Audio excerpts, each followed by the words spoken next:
কোলে বসে আদর করতে লাগলো। আমি বেঁচে থাকতে কখনোই তাহলে দেব না মহারাজ। অরে লক্ষণ বালক, বল কেন এখানে এসেছিস? বল কেন রাজপ্রাসাদে এসেছিস? ও কোথায় এই রইলে বন্ধু?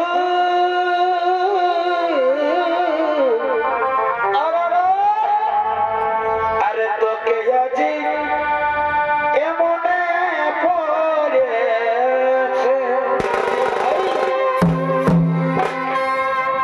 ও কোথায় এই রইলে বন্ধু?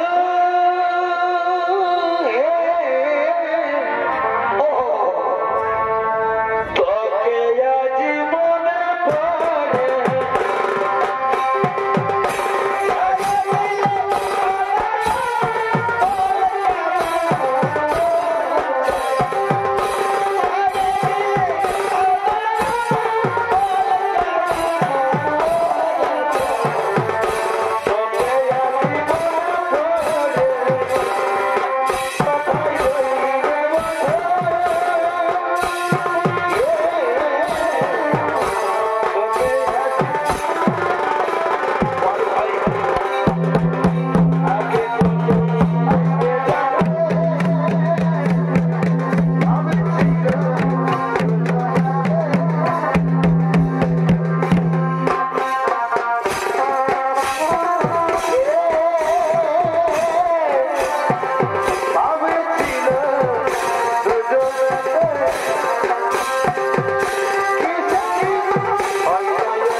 পরিচালনা করার জন্য রাজভবনে আগমন করেছে। আর অন্যদিকে মহারাজা উত্তানপাদ তিনিও রাজপাট পরিচালনা করার জন্য ধীরে ধীরে তার রাজভবনে আগমন করিতেছে।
ইনি হলেন ওস্তাদ ত্রিলোচন কর্মকারের প্রিয় সাথী বিধান চন্দ্র রায়।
শোনো আমার মন্ত্রী সেনাপতি সৈন্যগণ, আজ সবার কাজ কিছুই হবে না।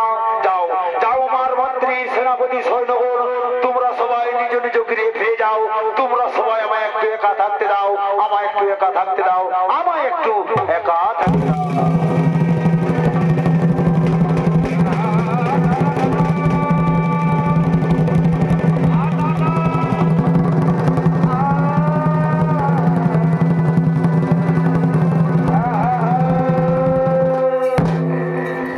দর্শক মন্ডলী, মহারাজা উদ্যানবোধ চিন্তামগ্ন হয়ে রাজপ্রাসাদে বসে পড়লেন। আর অন্যদিকে তার ছোট রানী সুরুচি, তিনি তার সঙ্গী সাথীদের সঙ্গী লয়ে রাজভবনে আগমন করিতেছে।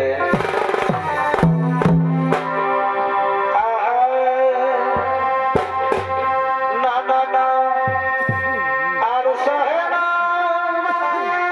কি কি কি তোর পীড়িতের জান, ও বন্ধু জীবন কালা, ওরে আর সহে না তোর পীড়িতের জান, ওরে জালা, আর সহে না তোর পীড়িতের জান।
মাথা নত করে বসে থাকলে চলবে না মহারাজ।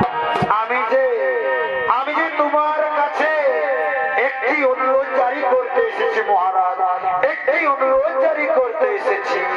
বলো বলো সুরুচি, কি তোমার মনের অভিলাষ? তুমি আমার নিকটে খুলে বলো, তুমি আমার নিকটে খুলে বলো। শোনো মহারাজ, তার আগে তুমি আমার কাছে ত্রিসত্য অঙ্গীকার করো। আমি যা চাইব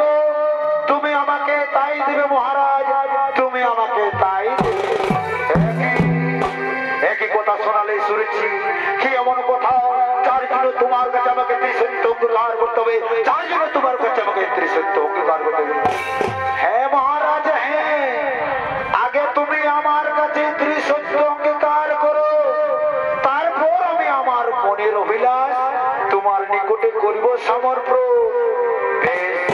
বেশ রানী শুনেছি, তাই হবে। আজ আমি তোমার কাছে ত্রিসত্য অঙ্গীকারই করছি। সাক্ষী নগদন্ড শুনল, সাক্ষী নগদন্ড শুনল, আমি তাকে তাই দেবো, আমি তাকে তাই দেবো। অগপ্রিয়া, আমি তোমার কাছে করেছি ত্রিসত্য অঙ্গীকার। এখন তুমি তোমার মনের অভিলাষ আমার নিকটে খুলে বলো, আমার নিকটে খুলে বলো। শোনো মহারাজ, শোনো, তুমি যখন আমার কাছে করেছো ত্রিসত্য অঙ্গীকার, তখন আমি আমার মনের কথা তোমার নিকটে বলে ফেলি মহারাজ, তোমার নিকটে বলে। হে শুনেছি, আর বিলম্বে না করে তুমি তোমার মনের অভিলাষ আমার নিকটে বলে ফেলো, আমার নিকটে বলে ফেলো। শোনো মহারাজ, তুমি তুমি এই মুহূর্তে ওই বড় রানী সুনীতিকে বনবাসে পাঠিয়ে।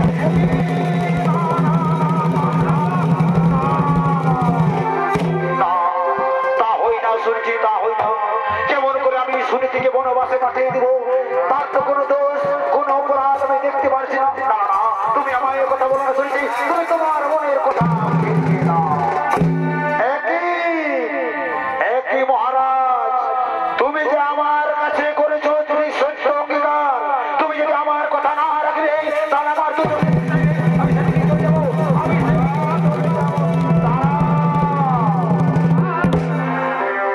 দাঁড়াও প্রিয়া, তুমি আমায় ছেড়ে চলে যেও না। তোমাকে ছাড়া আমি বাঁচতে পারবো না, তোমাকে ছাড়া আমি বাঁচতে পারবো না। তাহলে শোনো মহারাজ, আমি তোমাকে বলেছি বড় রানী সুনীতিকে বনবাসে পাঠাতে হবে। তুমি যদি বড় রানী সুনীতিকে বনবাসে দাও, তাহলে আমি রাজমহল ছেড়ে কোথাও যাব না। তা না হলে আমার তো চোখ যেদিকে যাবে আমি সেদিকেই চলে যাবো মহারাজ। কিন্তু রানী, বড় রানী সুনীতি তো কোনো দোষ, কোনো অপরাধ করেনি, আমি কেমন করে তাকে বনবাসে পাঠাবো? শোনো মহারাজ, শোনো, এক আকাশে যেমন দুটি চাঁদ থাকে না, তেমনি এক রাজার ঘরে দুটি রানীও থাকবে। আমি তোমাকে পরিষ্কার জানিয়ে দিচ্ছি মহারাজ, তুমি যদি আমার কথা না রাখবে তাহলে আমি যেদিকে থাকবো সেদিকে চলে যাবো। বেশ শুনেছি, তাই হবে। আমি তোমার কথা লক্ষ্য করবো। ভালো, ওই আমার মন্ত্রী, সেনাপতি, সৈন্যকু, তোমরা সবাই কান খুলে শুনে রাখো। এক্ষুনি তোমরা বড় রানী সুনীতিকে বনবাসে পাঠিয়ে দেবে। এটা আমার আদেশ, এটা আমার আদেশ। অগপ্রিয়া, আমি তোমার কথা অক্ষর করেছি ভালো, আমি তোমার কথা অক্ষর করেছি ভালো। এখন তুমি খুশি তো প্রিয়া? এখন তুমি খুশি? হ্যাঁ হ্যাঁ মহারাজ, আজ আমি খুব খুশি, আজ আমি খুব খুশি। আমার মনোবাসনা হয়েছে বলুন, আজ আমার এই রাজভাষাতে বলতে মনে করছে, আর গাইতে গাইতে নাচতে মন করছে।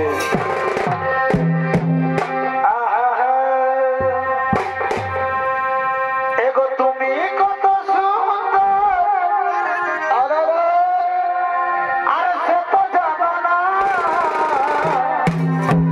জানি গো জানি। এগো তুমি কত সুন্দর, এই সে তো বুঝো না, আর কখনো কি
মহারাজা সুরুচির কথা মতো তার বড় রানী সুনীতিকে তার মন্ত্রী সেনাপতিদের সঙ্গে দিয়ে বনবাসে পাঠিয়ে দেন।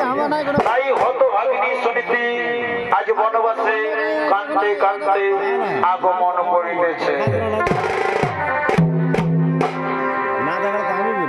আর পাখি জনা এ দিও দয়া,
কষ্ট হচ্ছে না, দুঃখ শুধু একটাই, আমি গর্ভে ধারণ করতে পারলাম না এক সন্তানের।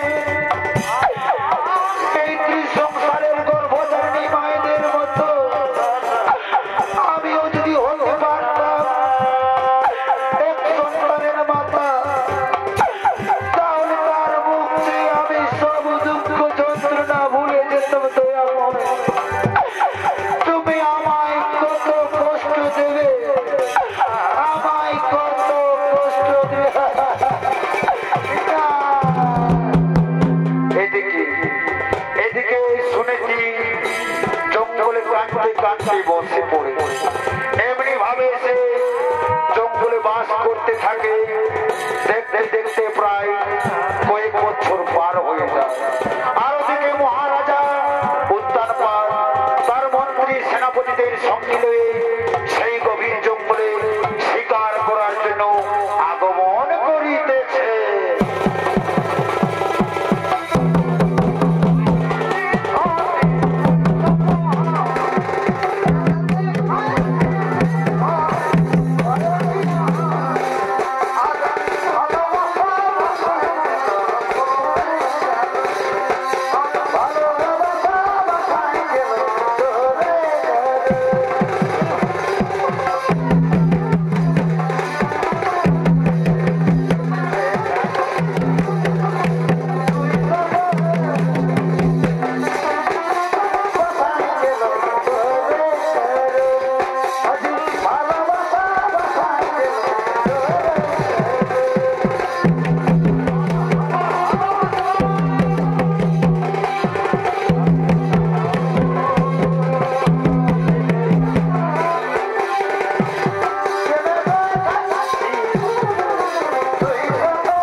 তুমি কি করো মহারাজ? এই গভীর জঙ্গলে একাকিনী তুমি কি করো? ও গো প্রিয়া শুনেছি, আমি আমার মন্ত্রী সেনাপতিদের সঙ্গে লয়ে এই জঙ্গলে শিকার করতে এসেছিলাম। একটি হরিণের পশ্চিম ক্ষেত্রে অবশেষে আমি তাদের হারিয়ে ফেলে তোমার বর্ণকুটির কাছে উপস্থিত হয়েছি। ও গো প্রিয়া শুনেছি, আমি যে তোমার উপর করেছি অকথ্য অত্যাচার, বিনা দেশে বিনা অপরাধে আমি তোমাকে দিয়েছি বনবাস, তার জন্য তুমি আমায় ক্ষমা করে দাও। ও কথা বলে তুমি আমায় ছোট করে দিও না স্বামী। ওগো স্বামী, স্বামীর আদেশ পালন করাই হলো নারীর একমাত্র ধর্ম, নারীর একমাত্র কর্তব্য।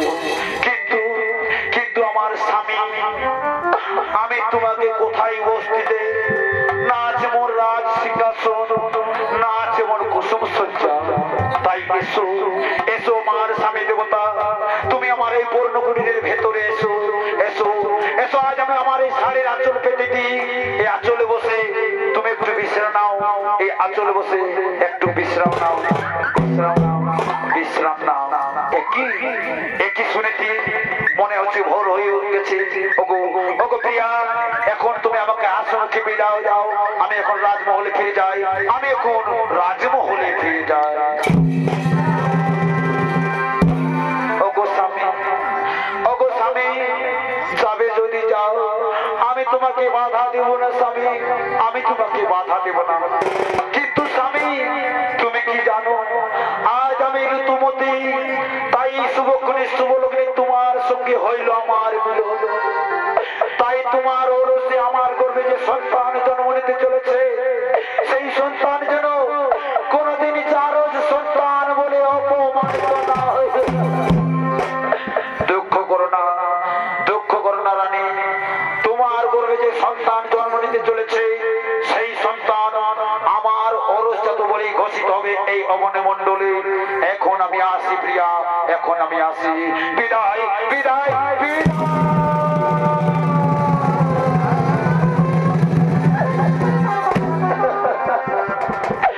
দেখি বিধাতা, দেখি তোমার ছলনা প্রভু, অবশেষে তুমি আমার স্বামীর সাথে আমার মিলন করিয়ে দিলে। ধন্য ধন্য বিধাতা। কিন্তু আমার গর্ভে যে সন্তান জন্ম নিতে চলেছে, সেই সন্তানকে আমি কেমন করে বড় করব? তুমি আমায় রক্ষা করো, তুমি আমায় রক্ষা করো।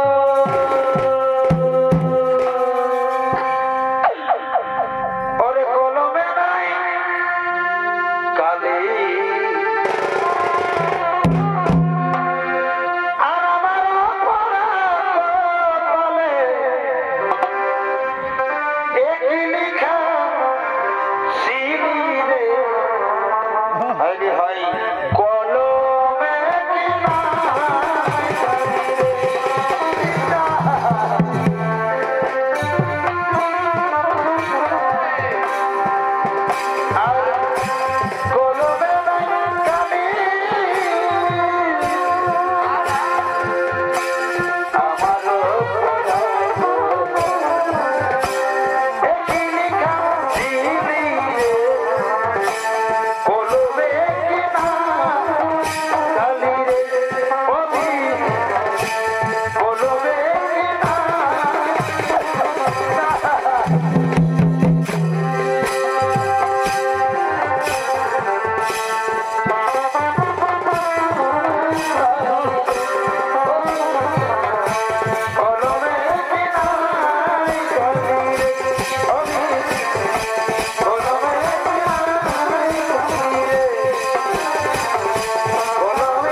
রাত্রি যাপন করে তার রাজপ্রাসাদে ফিরে যায়।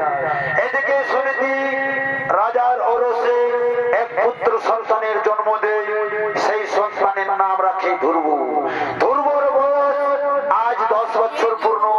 সেই সময় ধ্রুব তার সঙ্গে সাথীদের সঙ্গে খেলা করার জন্য আগমন করিতেছে।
জিজ্ঞাসা করতে চাই রে। ওরে আমাদের তো সকলের মাতা পিতা আছে রে, কিন্তু তোর মাতাকে আমরা সবাই দেখতে পাই, কিন্তু তোর পিতাকে তো আমরা কেউ দেখতে পাই না রে। সত্যি করে বলতে রে ধ্রুব, কে তোর পিতা? তোর পিতা কোথায় থাকে? তোর পিতার নাম কি? শোনো বন্ধুরা, আমি তো আমার পিতার নাম জানি না, তাই তোমরা এখানে একটু অপেক্ষা করো। আমি এক্ষুনি আমার মাতার কাছ থেকে আমার পিতার নাম জেনে আসছি, আমার পিতার নাম জেনে আসছি।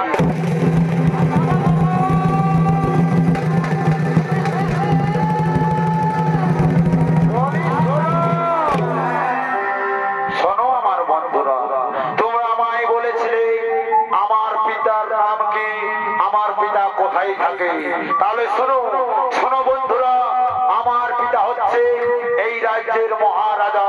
আমার পিতার নাম হলো মহারাজা একই কথা শোনালি হরি ধ্রুব।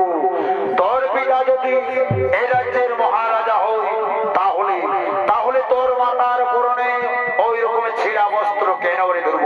ওই ধ্রুব, তাই যদি হয়ে থাকে শোন শোন রে ধ্রুব, আমরা সবাই মিলে তোর পিতার নিকটে যাই। তোর পিতা তোকে দেখলে নিশ্চয়ই তো তোকে কোলে তুলে নেবে রে, নিশ্চয়ই তো তোকে আদর করবে রে। হ্যাঁ বন্ধু, তোমরা তো ঠিক কথাই বলেছো। তবে আর দেরি নয়, চলো চলো বন্ধু, আমরা রাজপ্রাসাদে চলে যাই।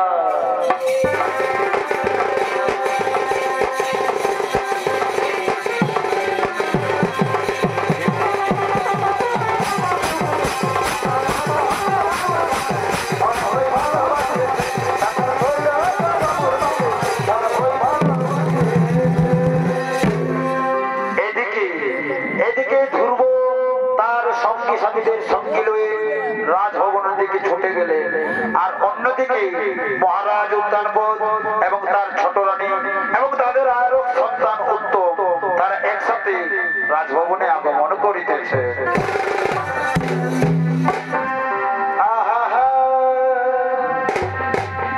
ওরে আমি কি তোর এ আপন ছিলাম, এ না রে এ গইরি না। ওরে আমি কি তোর আপন ছিলাম না, ওরে আমি কি তোর আপন ছিলাম, এ না রে এই গইরি না। আমি কি তোর আপন আমি কি তোর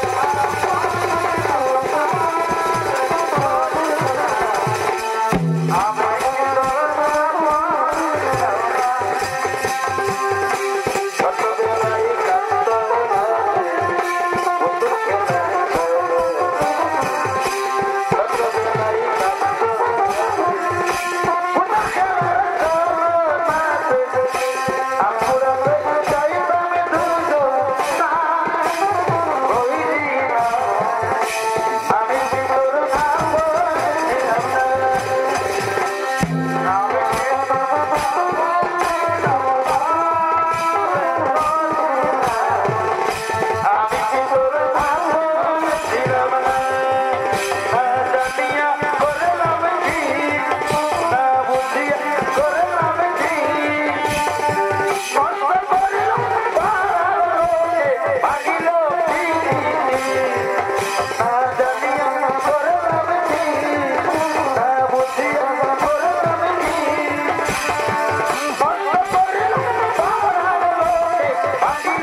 আমি তোকে একটি কথা বলে রাখি, গুরুজনদের সব সময় সম্মান দিয়ে কথা বলবি বাবা, গুরুজনদের কোনদিন অসম্মান করিস না। কিন্তু একই বালক কে তোমরা, কিসের লাগিয়া তোমরা এই রাজবাসাতে এসেছো, কিসের লাগিয়া তোমরা আমার রাজবাসাতে আগমন করেছো? মহারাজ, ওগো মহারাজ, তুমি কি সত্য সত্যই আমাকে চিনতে পারছো না মহারাজ? তুমি কি সত্য সত্যই আমাকে চিনতে পারছো না? ওরে ভালো, ওরে ভালো, আমি কেমন করে তোমাকে চিনবো বাবা? তুমি তোমার পিতা মাতার নাম আমার সম্মুখে খুলে বলো, আমি নিশ্চয়ই তোমাকে চিনব। ওগো, ওগো মহারাজ, তুমি আমার পিতা মাতার নাম জানতে চাইছো তাই না? শোনো মহারাজ, আমার নাম হলো ধ্রুব, আর আমার মাতা হচ্ছে একজন দুঃখিনী, যে কিনা কেঁদে কেঁদে জঙ্গলে কেঁদে বেড়ায়। আমার মাতার নাম শুনেছি, আর আমার পিতার নাম হচ্ছে মহারাজা উত্তরবল। একই ধরবো, একই কথা বললে তোমার মাতার নাম শুনেছি, তার মানে তুমি তো আমার প্রথম সন্তান বাবা। আয় পুত্র, আয় আমার বুকে, আয় পুত্র আমার বুকে আয়।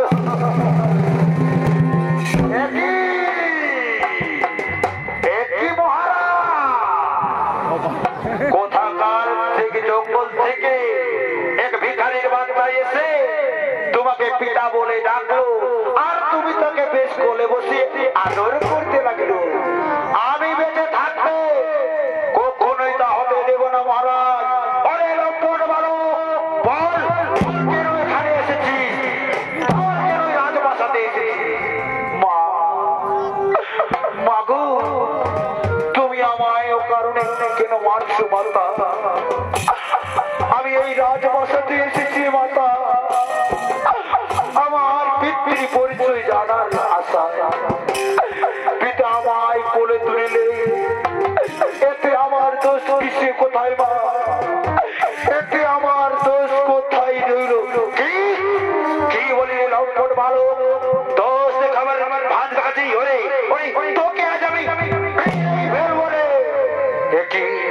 একই করছো প্রিয়া? ধ্রুবকে তুমি কেন এমনি ভাবে মারছো? ধ্রুব তো আমার প্রথম সন্তান, তার মানে ধ্রুব তোমারও সন্তান, ধ্রুব তো তোমারও সন্তান।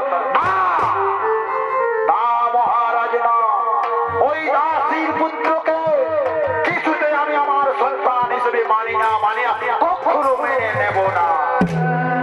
আমার সন্তান হলো এই যে আমার সন্তান উত্তম, এই উত্তমই হচ্ছে আমার সন্তান। উত্তম ছাড়া আমি কাউকে সন্তান হিসেবে মানি না, মানে কখনো মানবো না। ওরে লম্পট বালক, আমি তোর মতলব বুঝি না তাই না? একদিন তোর মাতাকে আমি বিনা দোষে বিনা অপরাধে ছলে বলে বনবাসে পাঠিয়েছি, আর তুই আজ কিনা এই রাজবাসাতে এসেছিস রাজা হওয়ার আকাঙ্ক্ষা নিয়ে। ওরে তোকে আজ আমি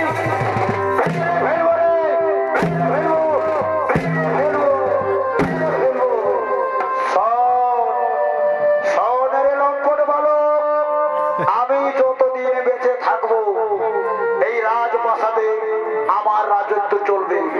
তুই যদি রাজপ্রাসাদে রাজা হতে চাস তাহলে আমার কথা কান খুলে শুনে না। তোকে আগে পদ্ম পলাশ নতুন শ্রীমধুসূদনের নাম স্মরণ করে প্রাণ ত্যাগ করে আমার গর্ভে জন্ম নিতে হবে, তবে তুই রাজপ্রাসাদে রাজ সিংহাসনে বসবি। তার আগে নয় ভালো, তার আগে কিছুতেই তোকে রাজপ্রাসাদে আমি ঢুকতে দেবো না। মাগো, আমি আর কোনদিনই রাজপ্রাসাদে আসবো না মা। ওরে আমার বন্ধুরা, চলো চলো বন্ধু, আমরা আমাদের পূর্ণ কুটিরে ফিরে যাই, আমাদের পূর্ণ কুটিরে ফিরে যায়।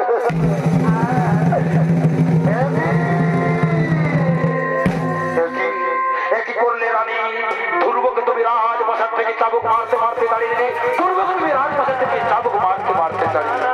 মহারাজ, বেশ করেছি,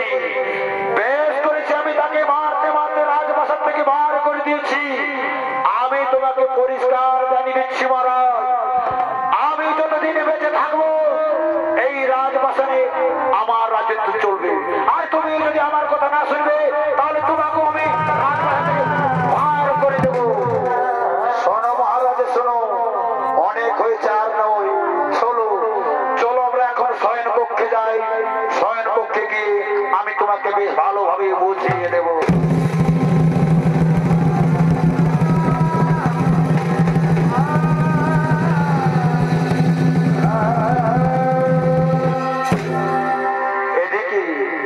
এদিকে সুরুচি রাজপ্রাসাদ থেকে ধ্রুবকে মারতে মারতে তাড়িয়ে দেয়, আর অন্যদিকে হতভাগিনী সুনীতি তার পুত্র ধ্রুবকে দেখতে না পেয়ে কাঁদতে কাঁদতে ডাকতে ডাকতে আগমন করছে। ওরে পুত্র ধ্রুব, মা! ওরে পুত্র ধ্রুব,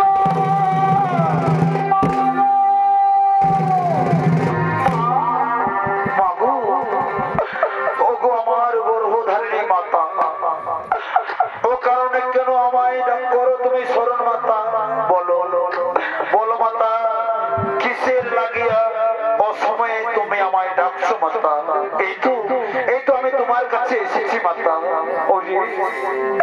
ওরে পুত্র নয়নের মণি, আমি তোকে কেমন করে বুঝাই বাবা? তোকে যে আমি একটু দেখতে না পেলে আমি শান্তিতে থাকতে পারি না পুত্র। আই বাবা, তুই আমার মুখে আয়, আমার মুখে আয়। কিন্তু একই পুত্র, তোর সারা শরীরে এইরকম চাবুকের দাগ কেন পুত্র? বল পুত্র, বল, তুই কোথায় গেছিলি বাবা? কোথায় গিয়েছিলি? মাগো, আমি আমার বন্ধুদের সঙ্গে লয়ে আমি রাজপ্রাসাদে আমার পিতার কাছে গিয়েছিল মাতা। সেখানে পিতা আমায় সন্তান মেনে নেবে, আমায় বুকে তুলে নেই মাতা। আর সেই সময় ছোট মা এসে আমাকে রাজপ্রাসাদ থেকে চাবুক মারতে মারতে দূর করে তাড়িয়ে দিয়েছে। ওরে পুত্র, বল পুত্র, কেন তুই সেখানে গেছিলি বাবা? ওই ডাইনি আমাকে একদিন মিথ্যে অপবাদ দিয়ে রাজপ্রাসাদ থেকে তাড়িয়ে দিয়েছিল, আজ তোকে মারতে মারতে রাজপ্রাসাদ থেকে বার করে দিয়েছে। ওগো সংসারের গর্ভধারিণী মায়েরা, তোমরা সবাই নয়ন মিলে তাকিয়ে দেখো, এক দুগ্ধপোষ্য বালকের উপর সৎ মায়ের কেমন নির্মম অত্যাচার, সৎ মায়ের কেমন নির্মম অত্যাচার। মাগো, তুমি আমায় বলে দাও না মাতা, পদ্মপলাশ রচনা শ্রী মধুসূদনের শরণ আমি কেমন করে পাইব মাতা? ওরে পুত্র, ওরে পুত্র, পদ্মপলাশ রচনা শ্রী মধুসূদনের শরণ পাওয়া খুব দুষ্কর বাবা। কাই মনোবাক্য দিয়ে ডাকলে হয়তো তাকে নিশ্চয়ই শরণ পাওয়া যাবে। বেশ মাতা, তাই হবে। এসো মাতা, তুমিও আমার সাথে একসাথে কাই মনোবাক্য দিয়ে পদ্মপলাশ রচনা শ্রী মধুসূদনের করো শরণ, পদ্মপলাশ রচনা শ্রী মধুসূদনের করো। কোথায় কোথায় প্রভু নারায়ণ, দেখা দাও, দেখা দাও প্রভু, একটিবারের মতো দেখা দাও। এই দুঃখিনী মায়ের চোখের জল মুছে ফেলার জন্য একটিবারের মতো তুমি দাও দর্শন। কৃষ্ণ করুণা সিন্ধু এই দীনবন্ধু জগৎপতি গোপেশ্বর গোপিকা কান্ত এই রাধা কান্ত নমস্তুতে।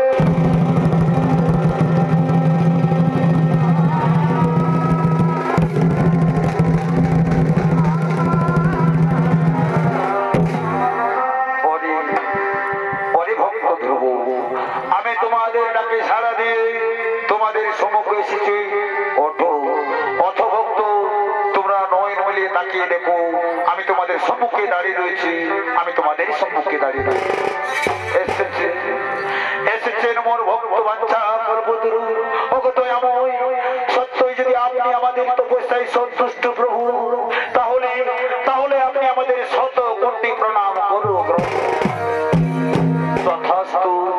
আউসমান ভবু আউসমান ভবু। বলো বলো ভক্ত, কিসের লাগিয়া অসময় আমায় করছো স্মরণ? ওগো বিধাতা, ওগো অন্তর্যামী, তুমি কি সব জানো বিধাতা? আমার পিতা আমার মাতাকে বিনা দোষে বিনা অপরাধে রাজপ্রাসাদ থেকে জঙ্গলে পাঠিয়েছে। আর আজ আমি যখন আমার পিতার কাছে ছুটে যাই, তখন আমার সৎমা আমাকে রাজপ্রাসাদ থেকে চাবুক মারতে মারতে বার করে দিয়েছে। আর বলেছে আমি যেদিন মধ্য পলাশ তুলসীর মধুসূদনের পাইব শরণ, সেই দিন নাকি আমি আমার মাতার চোখের জল মুছে ফেলে আমি হব এই রাজ্যের মহারাজা ধ্রুব, আমি হব এই রাজ্যের মহারাজা ধ্রুব। বেশ, তথাস্তু, তাই হবে ভক্ত। আমি আশীর্বাদ করি, তুমি হবে এই রাজ্যের মহারাজা। অরে ধ্রুব, তুমি 60 বছর ধরে রাজত্ব করবে এই রাজ্যে, সন্তানের নেই পালন করবে তুমি তোমার প্রজাদের। আর তারপর তারপর তারপর স্বর্ণরথে চড়ে তুমি তোমার মাতার সাথে গোলকধামে চলে যাবে। এই আমার আশীর্বাদ রইল। ওগো মাতা শুনছি, আর আমি তোমাকেও আশীর্বাদ করি মাতা, তুমি ভক্তপুত্র গ্রহণ করে তুমি রাজ ঐশ্বর্য ত্যাগ করে সাধারণ জীবন দুঃখে কষ্টে সারা জীবন কেটেছো। তাই আমি তোমাকে আশীর্বাদ করি মাতা, ইতিহাসের পাতায় স্বর্ণাক্ষরে লেখা থাকবে তোমার পুত্র ভক্তের নাম। ওরে ভক্ত ধ্রুব, আকাশ মার্গে থাকবে তুমি ধ্রুব তারা হয়ে। আর এই সংসারের সকল নর নারী প্রতিদিন তোমায় দেখে সন্ধ্যারতি করবে। এই আমার আশীর্বাদ রইল, এই আমার আশীর্বাদ রইল, এই আমার আশীর্বাদ রইল।